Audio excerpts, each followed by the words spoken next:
Hello, and welcome back to our tutorial series on Evochron Mercenary. My name is Marlo, and in this episode we're going to talk about mining. I promise it's at least a little more exciting than it sounds at first glance. Let's take a look at our inventory console for just a minute so I can explain a couple of things. First off, before you go anywhere to mine, there's a couple of things you need to make sure that you have. One is a mining beam / tractor beam. You'll need to use that in order to mine, well, anything. Now, this is just your basic beam, and it will mine anything that you come across. When you get into more advanced areas of the game, you can find pieces of equipment that are essentially mining beams that will only pick up certain things. So you might want to only mine platinum, which is basically the most valuable resource in the game, more or less. You can actually find a mining beam that will only mine platinum, and you'll see why you might want that here when we go mine here in a second. The other thing you're going to want to make sure that you have is at least one empty cargo bay. As silly as that sounds, if you don't have an empty cargo bay, you're just going to be wasting your time. Now, your ship can have, I think, up to 5 cargo bays. When you modify it or build yourself a new ship or what have you. Our current ship only has 1 cargo bay, which is okay for these purposes because it will make our demonstration go a little bit faster. So, that's the basic equipment that you need to be able to mine. And we have that equipment on this ship, so we're good there. Now, let's also take a look at our nav map. The nav map is very important when it comes to mining. Now, we're back here in our empty sector, our training sector, but there's nothing to mine here. The only thing that's here is us and these 2 random spots that we made when we did our navigation and hyperdrive, jump drive tutorial. So we need to find some asteroids. Now, it just so happens that in the starting sector, just to the galactic north of us, are some asteroids.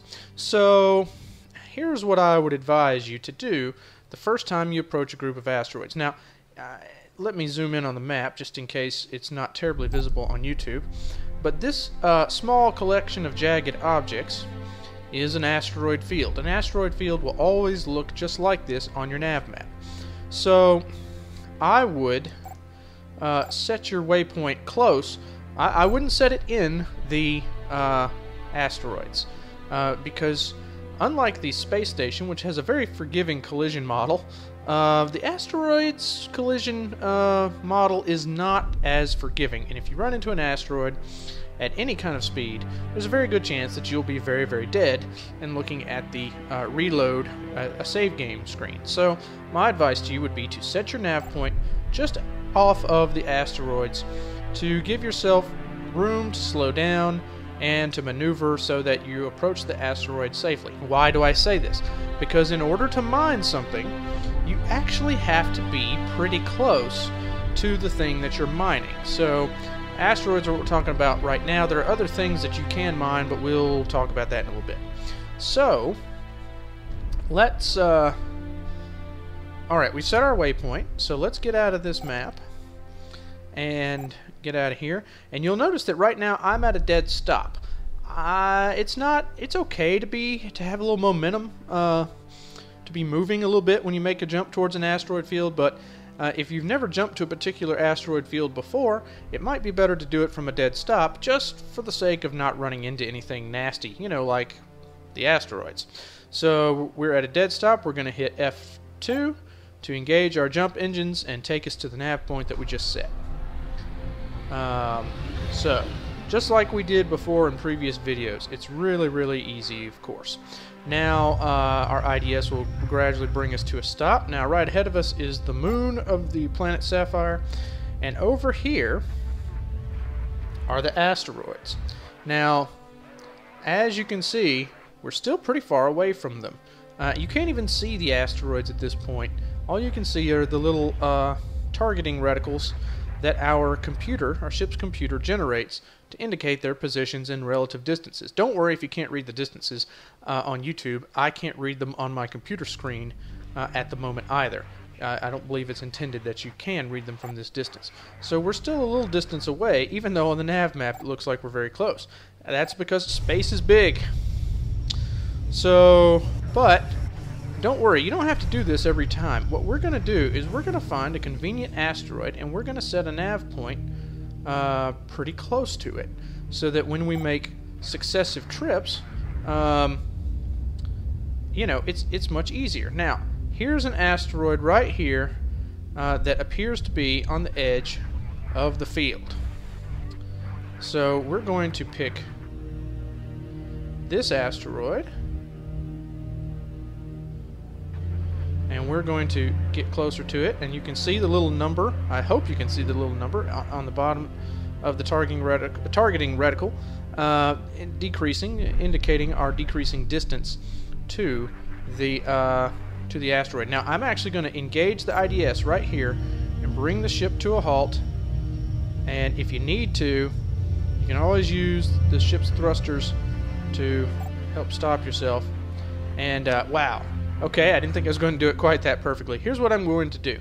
I'm still too far away to mine the asteroid, but instead what I'm going to do is set a nav point that makes this a little more convenient, a little more efficient the next time. So I'm going to hit F1, go into my navigational console. Now, I want to set a nav point exactly where my ship is right now. So I'm going to hit this button, Set Location. And you'll notice that when I did that, the nav point automatically jumps to my ship's location. Now, we're going to add this point to our log, and we're going to call it Sapphire Mining Spot. Okay? And we're going to hit Enter to save it. So it's saved permanently in our map log as place number 3, and we can delete these things. I think there's a way you can delete it later if you want to. I forget. Oh, you right-click on it. Hey, it says that right there. How about that? Right-click to delete, but we're not going to do that right now. But if your map log starts to get, you know, kind of cluttered, you can clean it up. It's a good tip. So, okay, let's go back out to our... moved the mouse there. Back out to the asteroid. Now, we need to get closer to this asteroid. I will go ahead and tell you that we need to get to a distance of less than 150 away from the asteroid. Now, I am in favor of the method that I personally use, and I'm sure you could find other methods if you searched online or went to the official forums. But the method that I personally use is I like to set my IDS, turn it on, set it to 0, and then use the tab button, the afterburner, to kind of inch my way forward until I am close enough to the asteroid to actually mine it. And I don't think we're close enough yet. We're going to have to inch just a little closer. Alright, this should be good. Now, to turn on your mining beam, the default keybind is B. Now, we are not close enough right now. How do I know? Because we have our blue mining beam, but if we were close enough to actually mine, we would see some orangish red sparks. So we're going to keep the mining beam going by holding down the button and inch forward. Okay, now once you see those orangey red sparks, you're actually mining. Now, if you let go of the button, the mining beam turns off. That is inconvenient. So, fortunately, there is a way that you can lock the beam on. By holding down the Alt key and pressing B, the beam will turn on and stay on without you pushing any further buttons. Now, let's take a look at our inventory console. When we go into our inventory console, remember, the game is not paused, which is actually handy in this situation. So, here's our cargo bay. And right now we are collecting diamonds. Now we can only collect, now that we're collecting diamonds, we can only collect diamonds in this cargo bay unless we choose to jettison the cargo, which I think I'll do, because I'd rather have platinum since I only have one cargo bay, and as fancy as diamonds sound, platinum is actually more valuable in the game. So, although diamonds are a good number 2, so to do that, you just double click on the cargo bay, and now we've got metal. I don't want that either. I want platinum.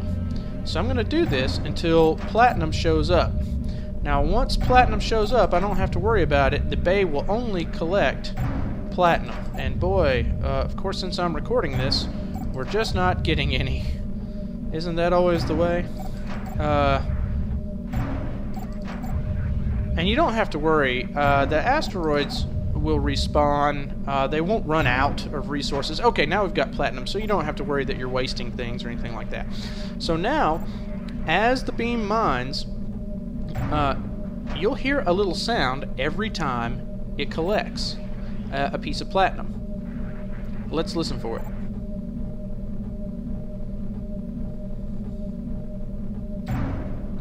Okay, it was that little kind of, I don't know how to call that, a clicking sound or what have you. So, a cargo bay will only hold 25 of any item.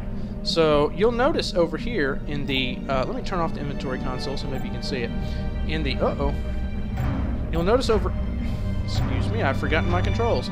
You'll notice over here in the dialog box it says cargo space not available for material class, diamond, metal, so on and so forth. That's because our mining beam is picking up those objects, but we don't have a free cargo bay to collect them. Now, back in our inventory console, if we had more cargo bays, we could collect one cargo bay full of platinum, one full of diamonds, one full of metal, and so on and so forth. And diamonds, platinum, and metal are what you're going to get out of asteroids. Now, it seems like it's going pretty slow, but there's a way you can actually speed it up. And I apologize if any of you are prone to motion sickness in advance. But if you move the mining beam around across the face of the asteroid, it actually will cause you to mine faster, even if you're only mining for one. Uh-oh. We were too close. Look at that. The asteroid came and bumped us. Fortunately, since we weren't moving very fast, it only put a little dent in the shields. But let that be a warning to you. These asteroids are not playing around. So, yeah, if you move your mining beam across the face of the asteroid, you will actually mine faster, believe it or not. Rather than letting the asteroid rotate under your beam, you can do this. And it will actually help. Now, every now and then, you should probably hit F3 to keep an eye on your progress. Right now, we have 17 units. Once we have 25, there's no point in continuing because we only have one cargo bay. So, yeah, this is pretty much all there is to it as far as mining asteroids go.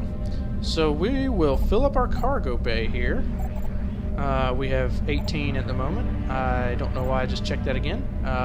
I have this problem where sometimes I'll watch progress bars on a computer screen, but just because there's a progress bar and not for any real reason. So yeah. So don't do that just because I did it. That's a bad reason.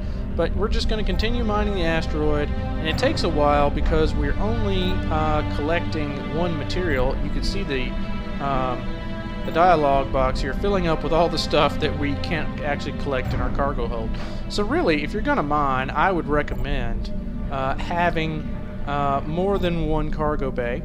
In fact, I would argue that if you would like to mine, choosing the miner/trader start instead of the mercenary start might be better, because I think you start out with like 3 cargo bays in that start and you don't have to pay anything for it. So that's really nice, and mining is a great way to make some easy cash at the beginning of the game.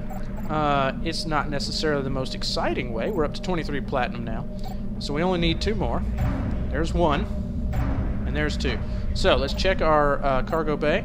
And yes, we have 25, so we can't collect anymore. This cargo bay is full. So let's get out of our mining, our inventory console. Let's turn off the mining beam. Now, we want to get a little bit of distance from the asteroid. So I'm going to go back into inertial mode. And, alright, we're going to use the little docking trick that I taught you in the last video, where we line our ship up, we make our velocity, we want it to go forward. Oops, I'm pushing the wrong button and making it worse. Let's use the afterburner a bit here. We want to give ourselves some forward momentum. Make the ship go in the direction that we're facing. Remember, we want to make our heading up at the top Make it go down the middle of the 4. And more or less get going that way. And zero out our pitch a little bit here. And it seems to take a while to do this, but once you get get used to jumping around the game, lining up your ship really becomes second nature, and it won't take you very long. So we're going to right-click on the station, where we're going to go sell, and then we're going to hit F2, and we should be lined up pretty well with one of the docking bays without pushing a button. So let's see. Hopefully this will work again. And we are. We don't have to push a button. We coast right into the docking bay, and just a tap on the afterburner, and there we are in the docking bay. The docking tractor beam is engaged, and we're automatically in an inventory console. Now, to sell this platinum, well, let me say this. One thing you could do is look on the news console to see if this is a good place to sell platinum. It turns out that it's not. Right now, the miners are busy. The miner faction is busy, and they're providing a lot of raw materials, which is making the value decrease. So, not the best place to sell platinum, but since we didn't actually have to pay anything for this platinum, in some ways it's okay. It's not like we're losing money, we're just not making as much money as we could make. So there are other places in the Sapphire system that we could sell this to make more money than we will right now, but we'll talk about that more when we talk about how the economy in the game works. But for right now, we'll just sell it here, because this video is really about the mining itself and not about the how to maximize profits and things like that. We'll talk about that later. So to sell the platinum, it's very simple. You just left click on the platinum.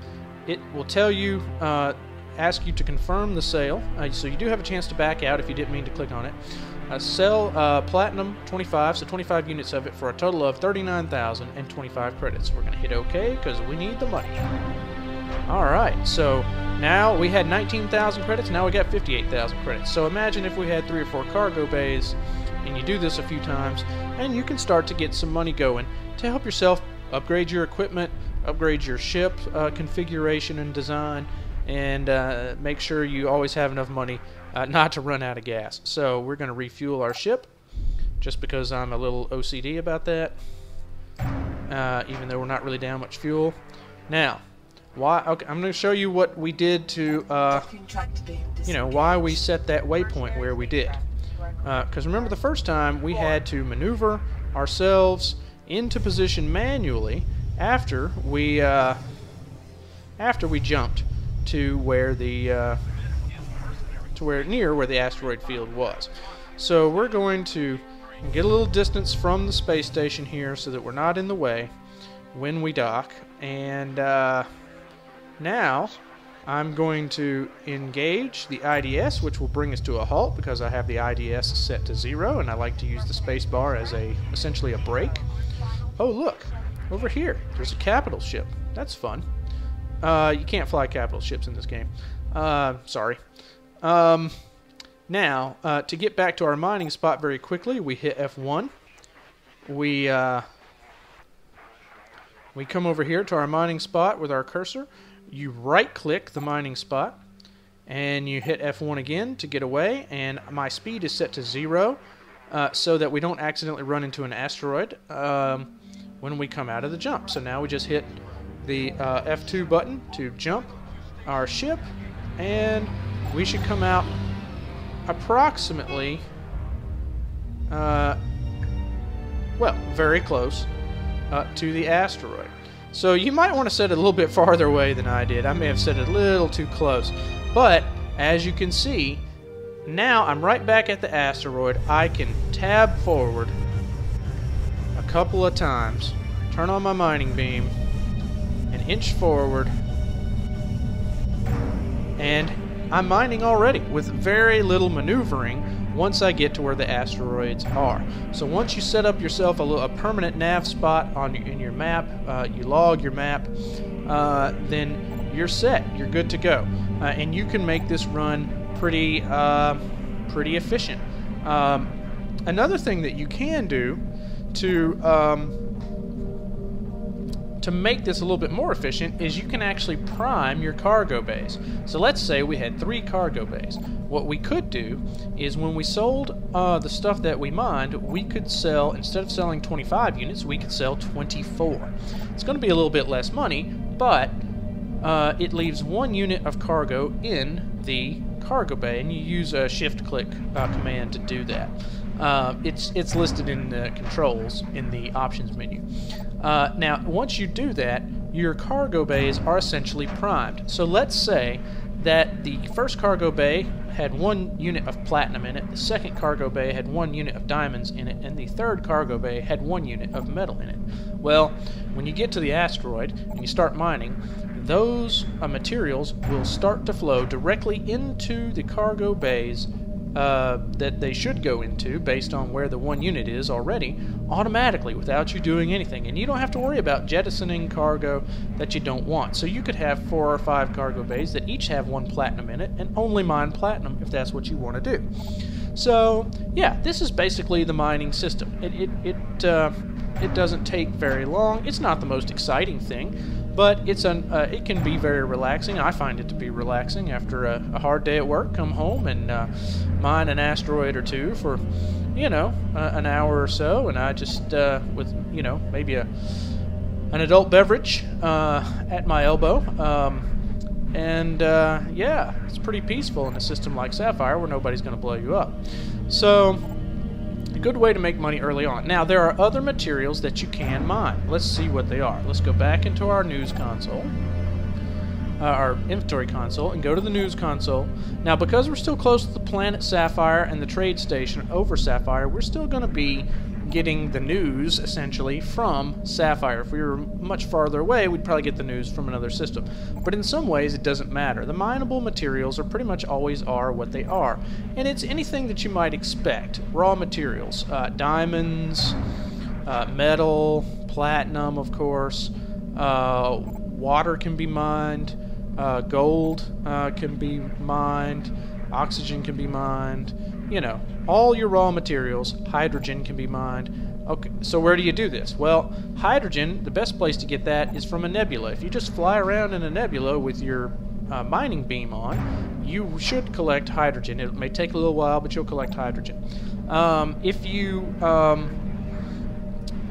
fly through a planet's atmosphere with your mining beam on, you'll collect oxygen.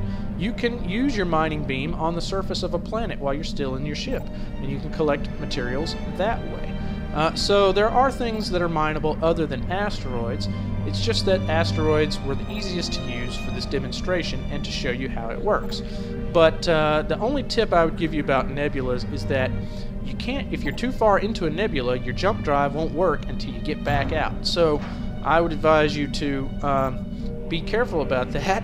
Not that you shouldn't explore nebulas. You absolutely should explore nebulas, because sometimes there's stuff in there.